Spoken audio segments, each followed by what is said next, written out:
on the field. But, they're a good team to their credit. They're going to try and get the ball to their playmakers in space, and definitely have to stop them. Their quarterback, what kind of challenge does he present?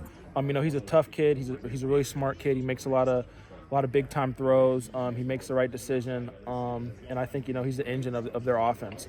So it's going to be a challenge. And I think the biggest thing is how can we play together each and every snap, and the more together we play will determine our success. Has Merriweather given you any insight on how maybe to stop him since he played with him in high school? Nah, he hasn't given us any secrets. But to their credit, Dante Moore, he's a great kid. I never played against him in Michigan, but competed against him a few times in 7-on-7. And he's poised. He's got a good quarterback coach back at home. So I'm excited for the challenge. Is it weird that Iowa and Oregon is a conference game? It's kind of weird, no doubt, to think about that. I never thought growing up that I would ever think Oregon could be a Big Ten team.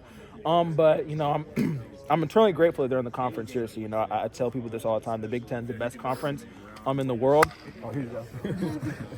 You're all good, yeah. The Big Ten's the biggest conference in the world. It's the best conference in the world. And I'm excited to compete against them. They're a great team, great coaching staff, and it's opportunities you grow up for, and the moments you dream of. So I'm excited. When you get a chance to kind of look back at your film throughout the last few weeks during the bye week, I guess what's the biggest stride you've taken probably in the last month or so, just personally? I think just the confidence being out there. I think it's last year, obviously I rotated in and out with X, and I think it's the difference between starting the game out than kind of going in after the game's kind of been felt out.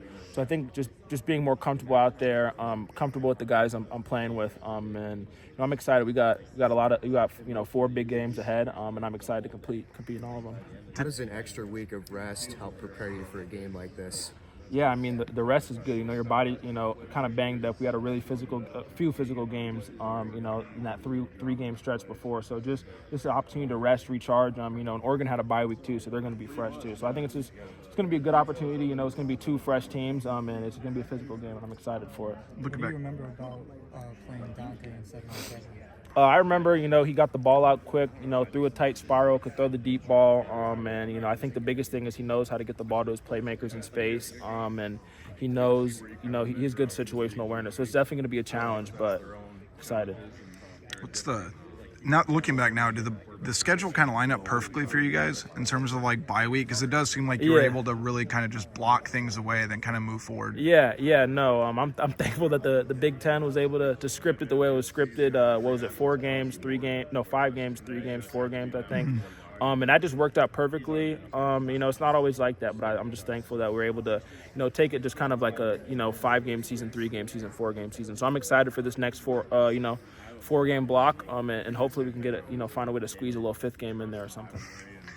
When you guys are kind of looking back, like with Jade Montgomery, for example, like you've seen him work behind the scenes. I guess what have you really seen him kind of flourish throughout these past 2 weeks with the opportunity that he's been given? Yeah, I remember we came in our freshman year. You kind of sizing up everybody, and I remember I came in. I'm like, Jade Montgomery, that's a guy who got his shit together, just from the jump, and he battled some injuries. I remember that first year, but I think the biggest thing is he just was always resilient, always prepared, and always ready for his opportunity. And I think it's just awesome just to see that, he just got that opportunity, to start in his home state of Wisconsin, and he just ran with it and taking advantage of his opportunity every single day. He's a high motor guy. He shows up to practice. He practices hard. He encourages all of us around him.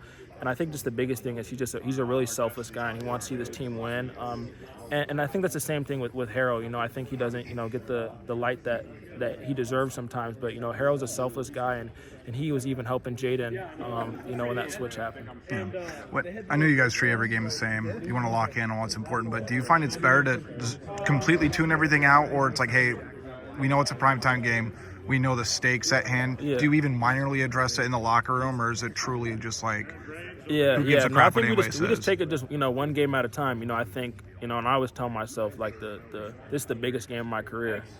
Is the next one you're about to play. And seriously, I'm just excited for the opportunity. Like a few weeks ago when we were playing Penn State. It's a game you dream about. Playing Minnesota in a blackout at home. That's a game you dream about. Playing Oregon in a blackout again. At home in Kinnick Stadium, like those are games that you dream about playing. And I think the biggest thing, you just got to soak it in, And, you know, you might be a little nervous because obviously it's important to you, but, you know, you just got to just take it one game at a time and just, you know they're humans too. And it's just about, you know, how good can we be and how good can we play together. You guys didn't play Detroit King.